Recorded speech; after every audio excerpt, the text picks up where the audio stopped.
to another episode of the Kat Mak Talk Show, and I've got the bubbly Stephanie Notley on the couch today. And Stephanie is the Fruitfulness Coach. Yeah, cool name, right? She's the Fruitfulness Coach. So what she does, she helps you fix your ish and nutrition with your mind.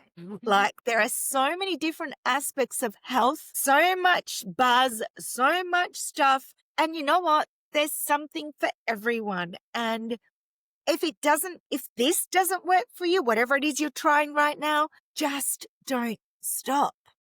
Continue on with the journey. I know with myself, I'm going through milk cause, that word, which I'm not going to discuss right now. And it's a topic on everyone's tongue. And I honestly don't think that will ever end. It will just evolve. So, Stephanie, thank you so much for joining me. I would love you to share your wisdom.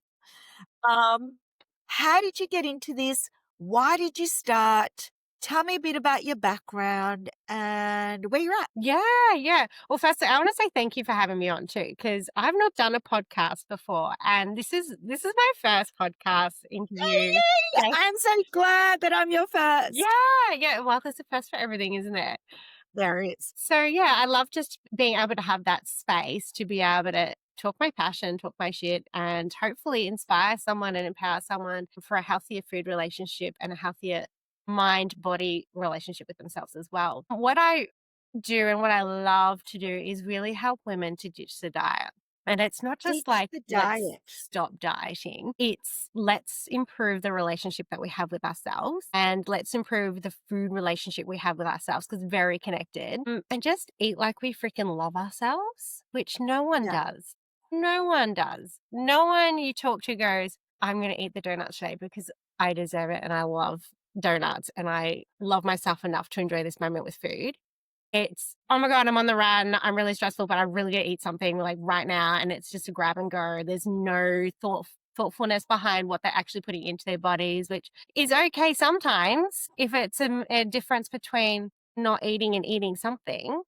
But I just feel like the hustle and bustle of women and life, it's more just survival. It's not thoughtful. It's not coming from a place of love. And so I really want to raise the bar and raise the standards for women and how they eat and how they treat themselves with food. So where did it come from?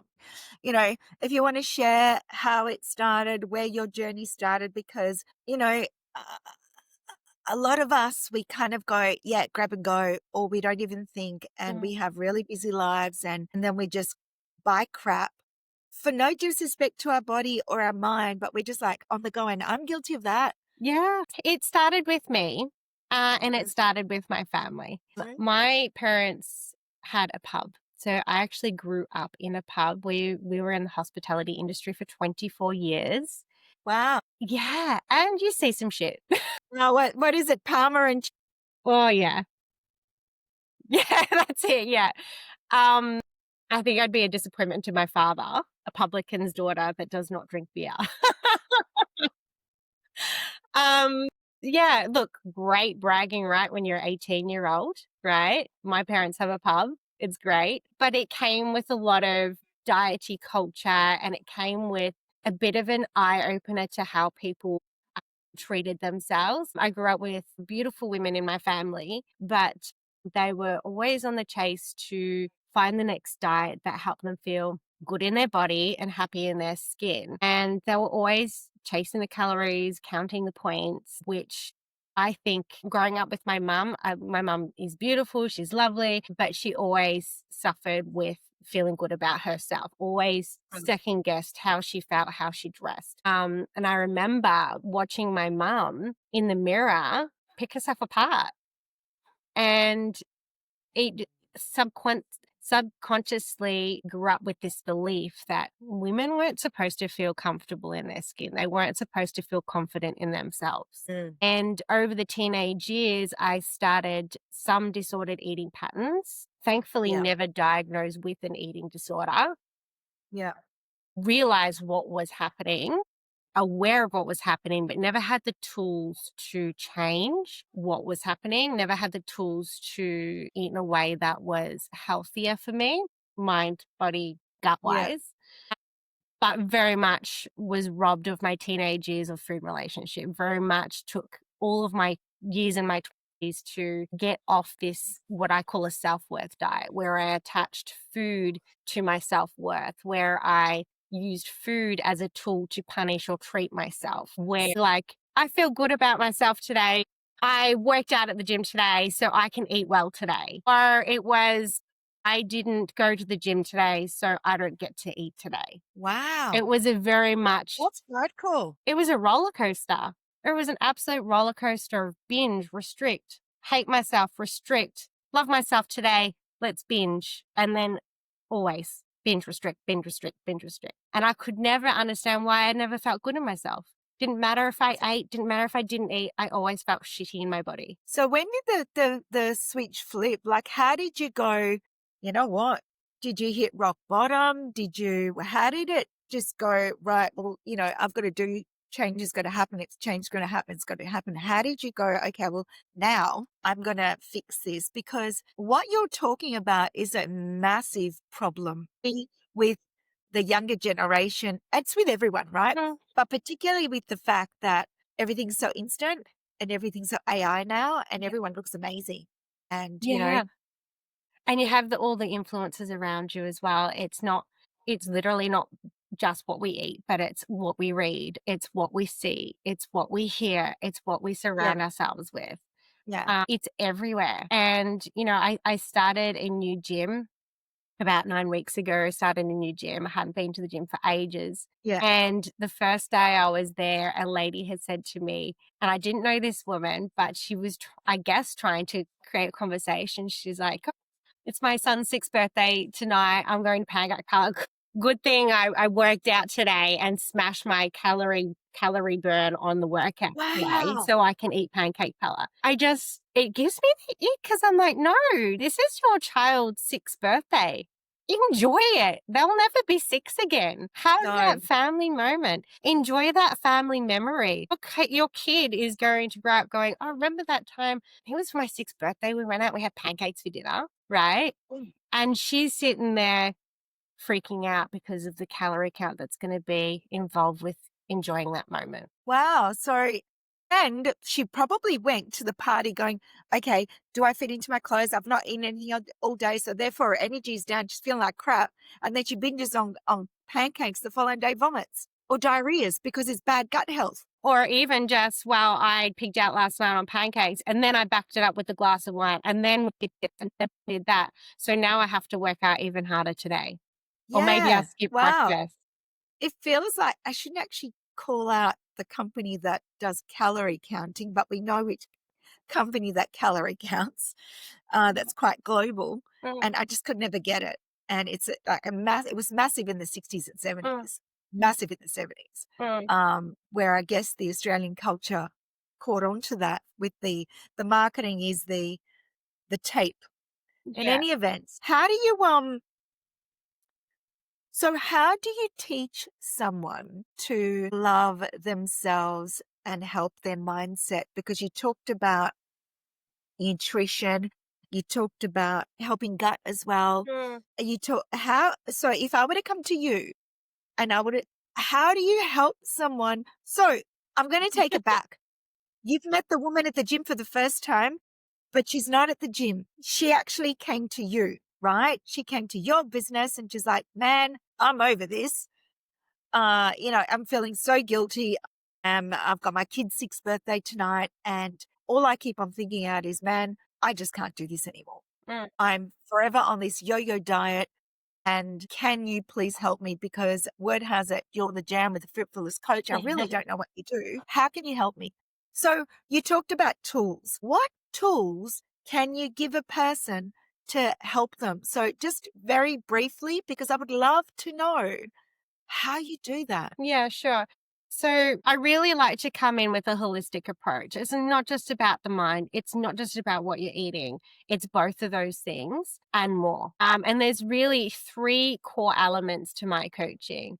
One of them is the mindset stuff, right? So I'm a nutritionist and NLP practitioner. Yep. The mindset stuff comes from the NLP. Yep. So, and for those who don't know what NLP is, it's neuro linguistic programming. Yep. So it's mindset and then some. It's Mm. okay, not just let's have a positive mindset and let's say this instead of this. It's why did we say that thing in the first place? Where did that come from? Why do you believe that to be true? Is that actually truth? And now that we know about that, what are we going to do? How can we Yeah. change that? So it's like understanding what's happening subconsciously, Yeah. becoming aware of what's happening and what we're saying to ourselves subconsciously, which Yeah. brings it to the conscious, Yeah. and then go, all right, what now? Why are we saying that? What are we going to say instead? What do we want to believe instead? So Yeah. that's all the mindset. And for a pure example is calories are bad. But why are calories bad? Who Are told they you bad? calories are bad? Right? So that's the mindset part. The second element is the nutrition. So obviously we all have goals, whether that is trying to lose weight, whether that is trying to tone up, whether that is trying to just build a healthy food relationship. Food is always involved. And when you think about it, food is such a cornerstone for everything in life, all memories. It is. I just wrote it down, healthy food relationship, and we're such a food culture here in Australia. Here. Yeah. Yeah. But when you think about like growing up, every celebration has some kind of food as their center, like birthdays, birthday cake, a wedding, wedding cake. What fine dining we're going to have at our wedding, right? A Yeah. funeral, everyone has a Food. wake, food, Yeah. right? It is all about food. So there's so much celebration and culture around food, yet we fear the crap out of it. I know. So why are we fearing it? Why Right. can we not just enjoy it? So the nutrition for me as a element in my coaching is what are your goals? Where are you trying to head? And how can we eat in a way that we enjoy it? It's not restrictive and still getting towards our goals, Yes. right? And I don't like meal plans. I don't teach my clients to follow a meal plan. I don't get them to weigh out 10 grams of that, 20 grams of this. I don't get them to calorie count, right? That's where I think a lot of people fall in this trap of a bad food relationship because they think they have to weigh and count everything. And that's not the Is that sorry to interrupt you, but case. do you think that's a reason why when there are foods like that that are counted, and you'll see people do that for about 5 weeks, and it's all well and good, and then like 3 months later, the weight has just piled back on again? Yes, because it's a tool that, look, the problem is dieting works. Yes. Dieting works and it works well. Yes. Whilst you're dieting and it's working, what happens when your program finishes at the 8th week mark? Like you take an 8-week challenge, finishes at the 8th week. What happens then? There's nothing to follow. You Yeah. don't have a meal plan in front of you to say you need to eat this many calories and weigh out this many grams of protein. It's not Yeah. there anymore. So that's where No. people go, I'll just eat like I used to eat. And then wonder why the weight comes back on, or they feel like a failure because there's nothing long term for them. It's all short term fixes and there's nothing put in place for them to continue long term. So Mm. nutrition for me and my clients is understanding it from an intuitive place. How much protein do we need individually and how do we get that in our diets? All right. Mm. Balancing out their nutrition personally for them. Yeah.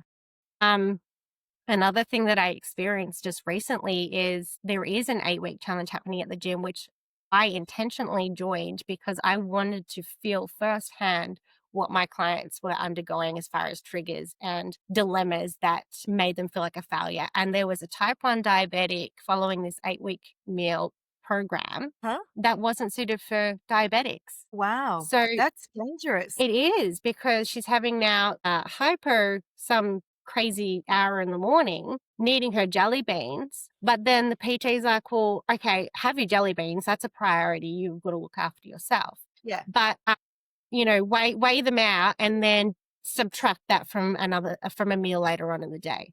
That doesn't typically work.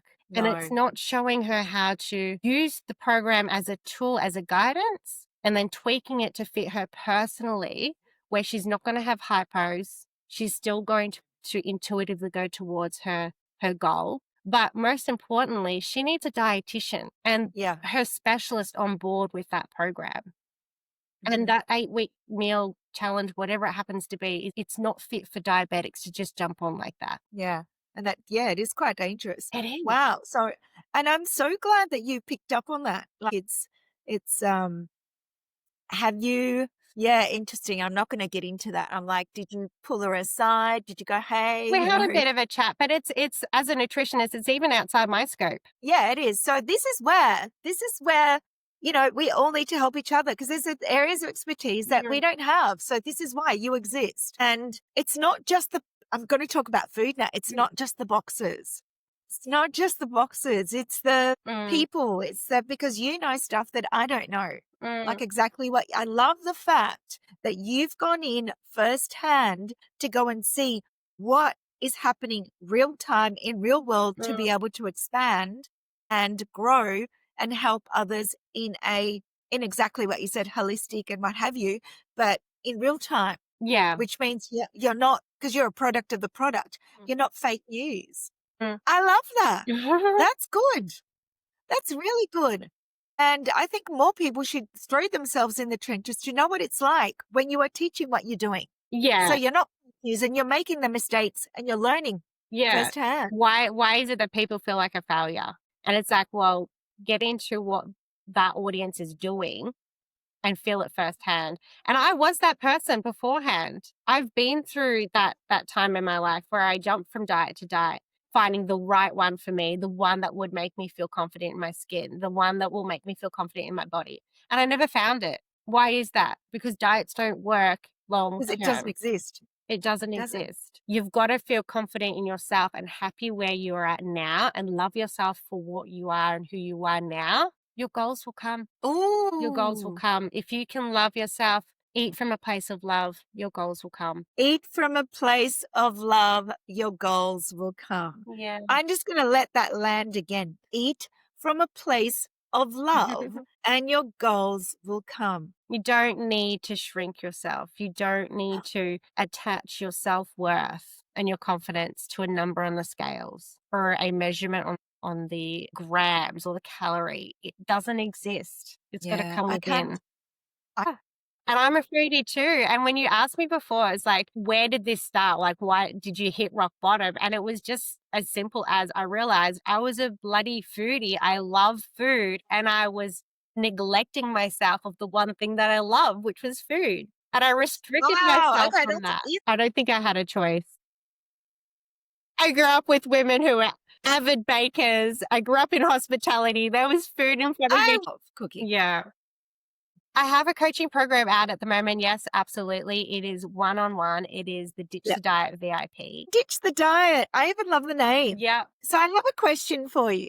Okay, ditch the diet. I don't think we should all diet. And it's like the word perfect. Maybe diet and perfect need to get out of the Yeah. vocabulary. Yeah. Like, you know what I mean? Because Yeah. it's exactly what you said. I love the fact that you said food relationship, it's all mindset. It's where did it trigger? Why did it come? And Um, I've had friends around me that have had eating disorders from young kids as well. And I don't know that I actually think we've solved the problem. In fact, I don't even think, when you look at countries that were third world, that yeah. are now no longer third world, Yeah. and they're the largest, I'm talking about, not that China was third world, but it wasn't, but it is the fattest country now in the world. Mm, And I think they've done some studies in third world countries where they'll take people out and put them into a Western world. And all of a sudden, within like 6 months of giving them the Western diet, they're like, mm, so, and it's really interesting.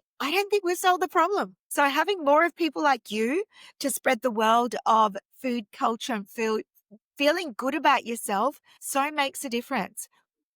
So I have a question for you. go on. With all the knowledge and the little story that you said about your background, growing up in the hospitality industry, bangers and mash, Aussie slang. Yeah. Bangers and mash means sausages and potatoes, mashed potatoes, and a schnitzel, which I think is really an English Aussie thing.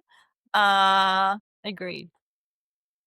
what would you say to that young girl if you were looking in the mirror right now? What would you say to her, the younger version of yourself, the 5-year-old, the 10-year-old, the 12-year-old? Mm, What would you say to her right now based on what you now know? beauty, yeah, beauty and confidence can't be counted. That's a tagline. Yeah. I hope you've written that somewhere. Beauty No, and confidence that's just come. Usually, cannot be it's like counted. just I'm writing eat the that down damn as donut without the aftergill, or, eat with love, but literally it is like beauty and confidence cannot be counted. beauty and confidence cannot be counted. Stephanie, on that note, with those words, I thank you so much for jumping on the couch with me. Beauty and confidence cannot be counted. And to be able to contact Stephanie, you're going to have all the links down below. I love what you do. Keep on doing what you're doing because you are needed in this world. So thank you so much. Thank you so much for having me. It's been an absolute pleasure. Bye for now. This meeting is being recorded. And don't forget to rate the show. I thank you so much. I appreciate you. Rating the show pretty much means that I know that I'm on the right path and others get to see it as well. So thank you.